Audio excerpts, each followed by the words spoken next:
DNA academy में आपका स्वागत है। आज हम बाबर की कहानी में उस हिस्से को खंगाल रहे हैं जिसके बारे में कम बात होती है। पानीपत की मशहूर जीत के बाद की कहानी। 1526 में इब्राहिम लोदी हार चुका है, दिल्ली पर बाबर का कब्जा है। ज्यादातर लोगों के लिए कहानी यहीं खत्म हो जाती है, लेकिन जैसा कि हमारे स्रोत बताते हैं, दिल्ली जीतना एक बात थी, पर उसे संभाले रखना बिल्कुल दूसरी। और बाबर के सामने एक ऐसी चुनौती खड़ी थी जिससे उसकी अपनी सेना भी कांप रही थी। ये एक बहुत दिलचस्प बात है। ज्यादातर लोग सोचते हैं कि पानीपत में ही कहानी खत्म हो गई और मुगल साम्राज्य स्थापित हो गया, लेकिन सच तो यह है कि पानीपत ने बाबर के लिए दिल्ली के दरवाजे खोले थे।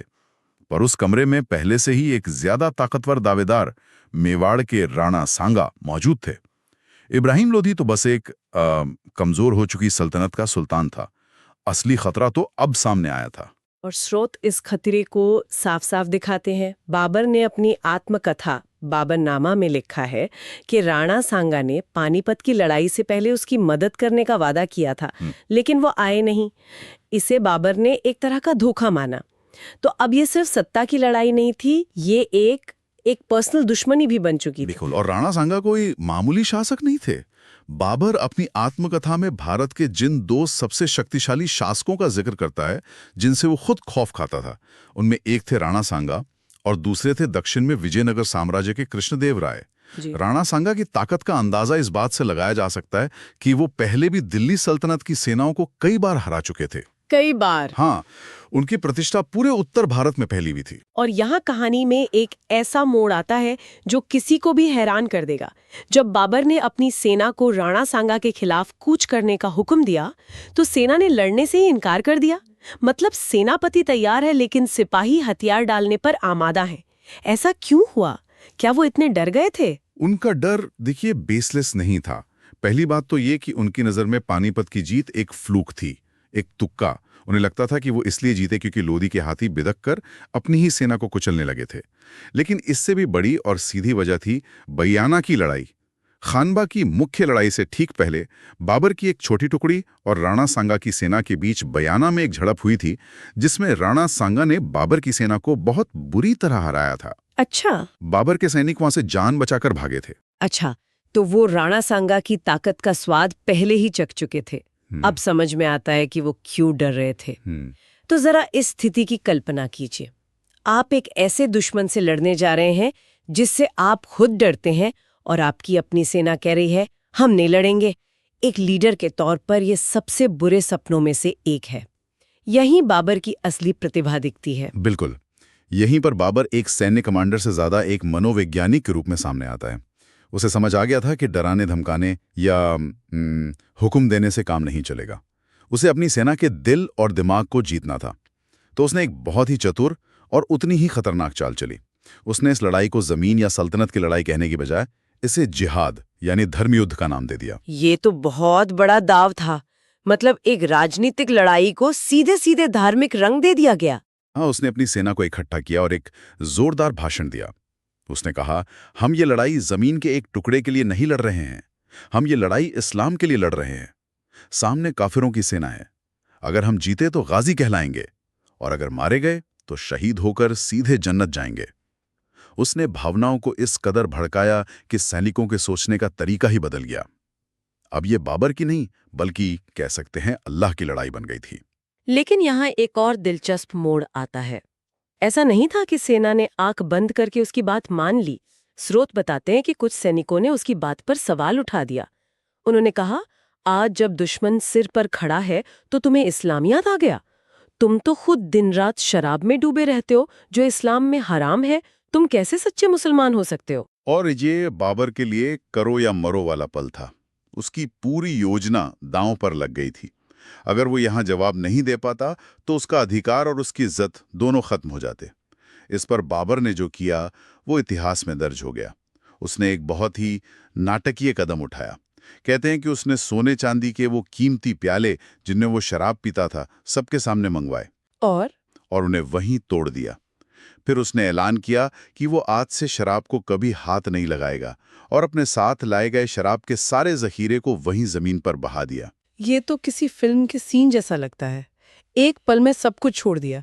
क्या हमें ये मानना चाहिए कि उसका सच में हृदय परिवर्तन हो गया था, या ये उस पल का सबसे बड़ा और जरूरी राजनीतिक ड्रामा था? ये सवाल इतिहासकारों के बीच आज भी बहस का विषय है, लेकिन उस पल में इसका असर जादू जैसा हुआ। अपनी सबसे पसंदीदा चीज को सबके सामने त्याग कर बाबर ने यह साबित कर दिया कि वो इस जिहाद के लिए कोई भी कुर्बानी देने को तैयार है।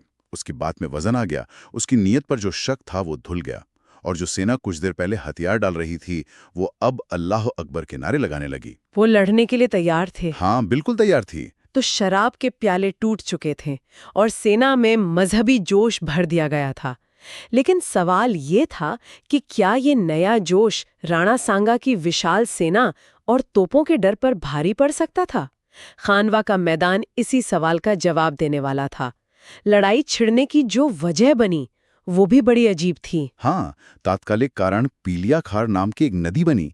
ये नदी राणा सांगात इलाके में थी, लेकिन बाबर ने जानबूझकर उस पर अपना अधिकार जता दिया ताकि लड़ाई के लिए एक बहाना मिल सके।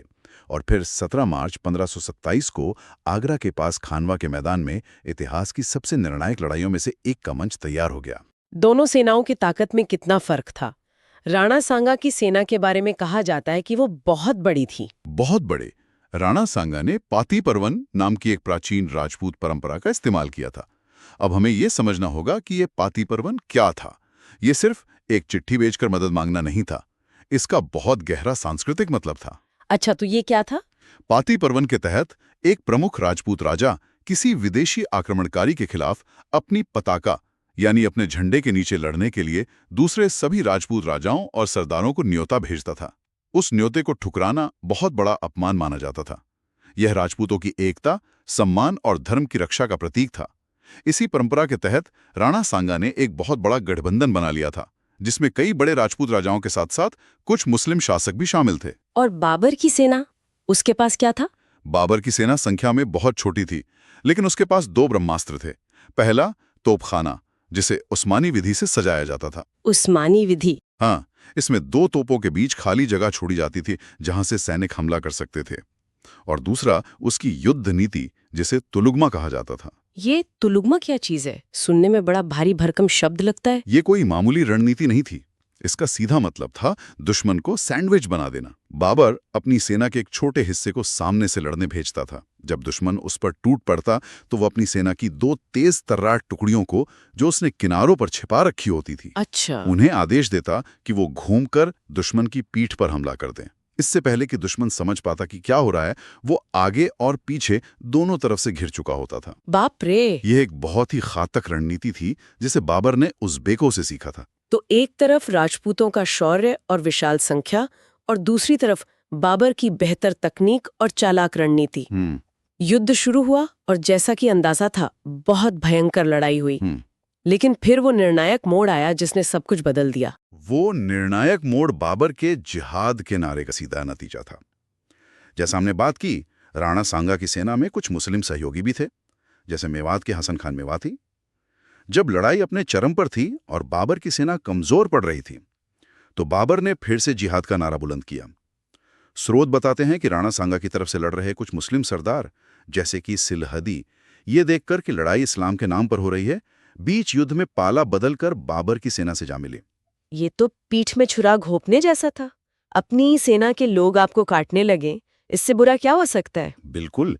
जब राणा सांगा ने ये धोखा देखा तो वो अपना आपा खो बैठे और खुद उन गद्दारों से लड़ने के लिए हाथी से उतरकर घोड़े पर सवार हो गए।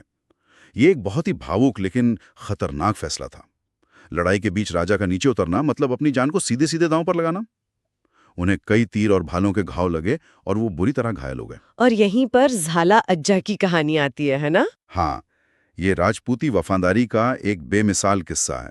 सांगा के एक सरदार झाला अज्जा ने देखा कि राजा की जान खतरे में है।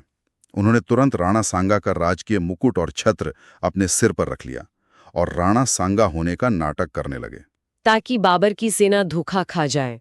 हाँ बिल्कुल, और वो धोखा खा गई। उन्होंने झाला अज्जा को राणा सांगा समझकर घेर लिया और मार दिया। इस बीच घायल राणा सांगा को युद्ध के मैदान से सुरक्षित बाहर निकाल लिया गया। लेकिन उनका अंत बहुत दुखद हुआ। कहते हैं कि उनके शरीर पर 100 के करीब घाव थे, एक आंख नहीं थी, एक हाथ नहीं था। लेकिन घायल अवस्था में भी वो बस एक ही रट लगाए हुए थे कि गद्दारों को नहीं छोड़ूंगा। उनकी यही जिद उनकी मौत का कारण बनी। उनके साथी सरदार उन्हें इलाज के लिए ले जा रहे थे, लेकिन राणा सांगा बार बार युद्ध में वापस जाने की जिद कर रहे थे। उनके सरदारों को लगा कि इस हालात में उनका जीना और भी ज्यादा दर्दनाक होगा। और उनकी जिद बाकी बची खुची सेना को भी मरवा देगी। सही बात है। इसलिए इरिच नाम की जगह पर उनके ही साथियों ने उन्हें खाने में जहर दे दिया। इस तरह उत्तर भारत के उस सबसे शक्तिशाली योद्धा का अंत हुआ। तो राणा सांगा की हार के साथ बाबर के रास्ते का सबसे बड़ा कांटा निकल गया। अब भारत में उसे चुनौती देने वाला कोई नहीं बचा था। कोई नहीं। इसके बाद बाबर रुका नहीं। उसने एक के बाद एक तूफान की तरह लड़ाइयां लड़ी। ऐसा लगता है जैसे वो किसी को सांस लेने का मौका ही नहीं देना चाहता था। उसकी रणनीति साफ थी, जब तक दुश्मन पूरी तरह कुचल ना दिया जाए, रुको मत। और इन्हीं लड़ाइयों को याद रखने के लिए वो मजेदार ट्रिक है, पानी पी के खाना खा के चंदेरी चली घाघरा उठा के। बिल्कुल। 1526 में पानीपत, लोधी वंश का खात्मा। 1527 में खानवा, राजपूतों की शक्ति का दमन।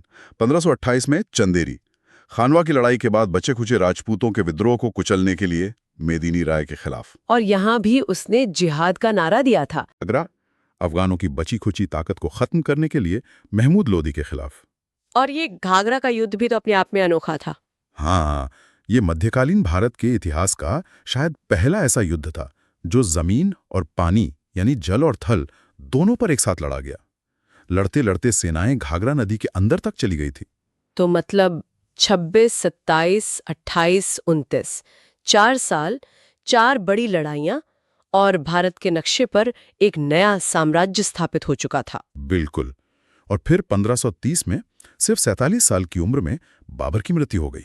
हमने देखा कि बाबर ने अपनी सेना को प्रेरित करने के लिए कितने नाटकीय कदम उठाए। क्या उसकी आत्मकथा तुज़्ज़ुक़ बाबरी या बाबरनामा में भी हमें उसके ऐसे ही व्यक्तित्व की झलक मिलती है? बिल्कुल मिलती है। और सबसे दिलचस्प बात यह है कि उसने इसे मुगल दरबार की शाही भाषा फारसी में नहीं बल्कि अपनी मातृभाषा तुर्की में लिखा। चगताई तुर्की। हाँ, चगताई तुर्की। ये दिखाता है कि भारत का बादशाह बनने के बाद भी वो अपनी जड़ों को, अपनी पहचान को भूला नहीं था। वो एक सैनिक भी था और एक कवि भी। अपनी किताब में वो भारत की गर्मी और धूल मिट्टी की शिकायत भी करता है, लेकिन यहाँ के आम और फूलों की तारीफ भी करता है। वो एक बहुत ही जटिल व्यक्तित्व का इंसान था। उसे बाग बगीचों का भी बहुत शौक था, ऐसा मैंने पढ़ा है। बहुत ज्यादा। उसे भारत की गर्मी और बेतरतीबी पसंद नहीं थी। वो अपने वतन मध्य एशिया के ठंडे और व्यवस्थित माहौल को याद करता था। इसीलिए उसने भारत में ज्यामितीय आकार के बागों की शैली की शुरुआत की, जिन्हें चार बाग शैली कहा जाता है। चार बाग? ये बाग चारों तरफ से दीवारों से घिरे होते थे और नहरों से 4 हिस्सों में बटे होते थे। आगरा का आराम बाग, जहां उसे पहली बार दफनाया गया था, इसी का एक उदाहरण है। तो ये बाग उसके लिए भारत में एक छोटा सा काबुल बनाने जैसा था। एक तरह से हाँ। ये बात कि उसे 2 बार दफनाया गया, ये भी बहुत कम लोगों को पता है। हाँ, उसकी मौत के बाद उसे पहले आगरा के आराम बाग में ही दफनाया गया, लेकिन कई साल बाद जब उसकी आत्मकथा को पढ़ा गया तो उसमें उसकी आखिरी इच्छा का पता चला। उसने लिखा था कि उसे काबुल में दफनाया जाए क्योंकि उसे काबुल से बहुत प्यार था। तो शेरशाह सूरी के शासनकाल में उसके अवशेषों को आगरा से निकालकर काबुल ले जाया गया और वहां उसकी पसंदीदा जगह पर दफनाया गया। एक सम्राट जो भारत में मरा, लेकिन जिसका दिल हमेशा काबुल के लिए धड़कता रहा। बिल्कुल। तो संक्षेप में बाबर की जीत सिर्फ तोपों या तुलुगमा के दम पर नहीं हुई। ये एक ऐसे लीडर की जीत थी जो हारी हुई बाजी को पलटना जानता था। ये मनोवैज्ञानिक युद्ध, धार्मिक भावनाओं के इस्तेमाल और दुश्मन के खेमे की अंदरूनी कमजोरियों का फायदा उठाने का नतीजा थी। और एक अंतिम विचारणीय बात, स्रोत में जिक्र है कि 1528 में जब बाबर चंदेरी की लड़ाई लड़ रहा था, उसी साल उसके एक सेनापति मीर बाकी ने अयोध्या में बाबरी मस्जिद का निर्माण करवाया। सत्ता को मजबूत करने और अपनी जीत की छाप छोड़ने के दौरान उठाया गया ये एक कदम आने वाले लगभग 500 वर्षों तक भारतीय इतिहास और राजनीति में इस कदर गूंजेगा और एक ऐसे धार्मिक और राजनीतिक संघर्ष का केंद्र बन जाएगा जिसकी शायद बाबर ने अपने सबसे बुरे सपने में भी कल्पना नहीं की होगी।